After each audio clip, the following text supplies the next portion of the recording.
foal is born, it's determined up to 50% how successful it will be in the future by its genes.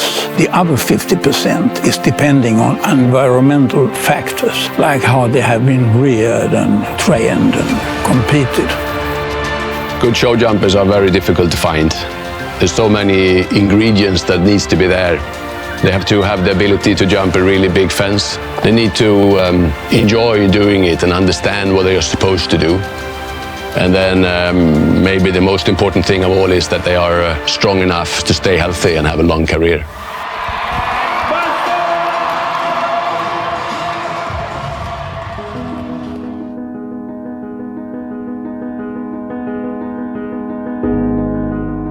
Top horses in international show jumping are extremely rare, and therefore it's important that they have a good durability. The riders are experts to do a lot to have their horses compete successfully, but one thing they can't really affect at all, and that is the constitution of the horse. It's founded already by the genetics of the horse, but also by the first few years of rearing. The shock absorbers in the limb, that is the cartilage, joint cartilage, is really developed very early. In fact, within the first years of life of the foal. And also the rest of the locomotive apparatus, the skeleton, the muscles, and the tendons is fully developed at 3 years of age. Therefore, it's important to know how the horse has been reared, and especially about early physical activity. You can't see on a horse that he or she have been trained as a young horse. This movement when they are from foal up to they're going to be ridden is very important to make them strong. And I believe in the end that it will be the big difference in the sport.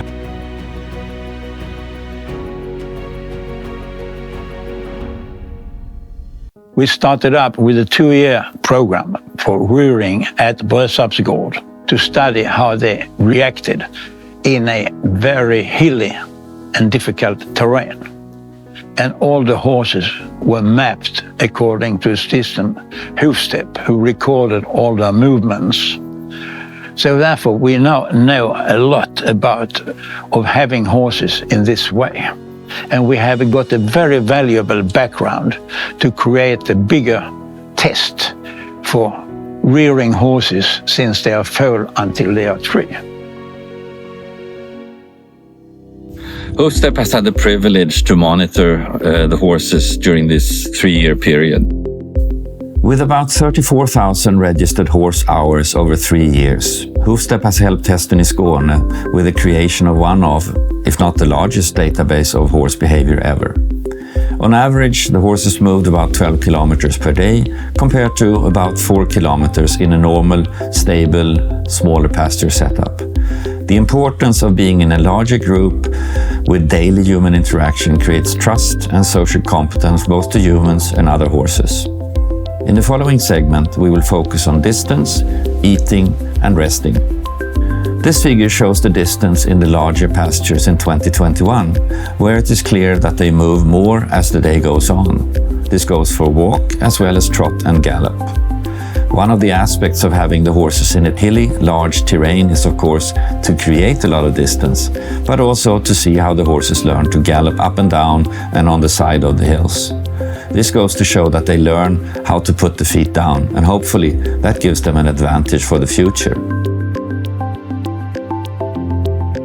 The horses spent less time eating in the beginning of the period due to the fact that there is plenty of food, and also they spent more time discovering the area. Later during the period, the grass is not in abundance and they spend more time eating, but still the same amount of food. In 2021, the horses did not get any supplement food at all. Distance is of course important in a study like this, but for the young horses, rest is just as important for muscles and joints. In the following graph we see rest, laying down and laying on the side during the 4 parts of the day. Laying on the side, which can be seen as the important REM sleep, is about 30 minutes per day.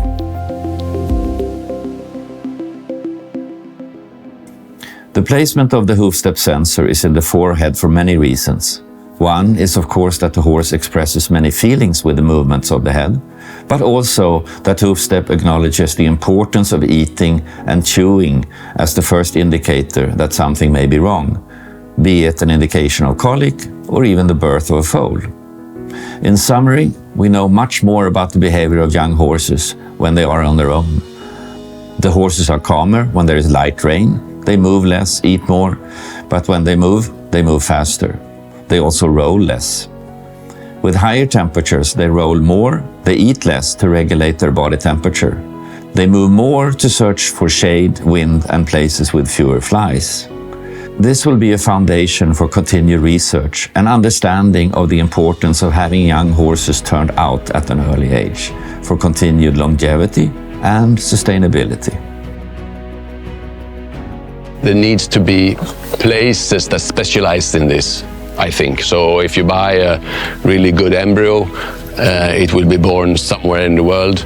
You don't have a stable of your own or a trainer. You know, if I send the horse to this place, it will be well looked after until it's maybe 3 or 4 and ready to become a competition horse.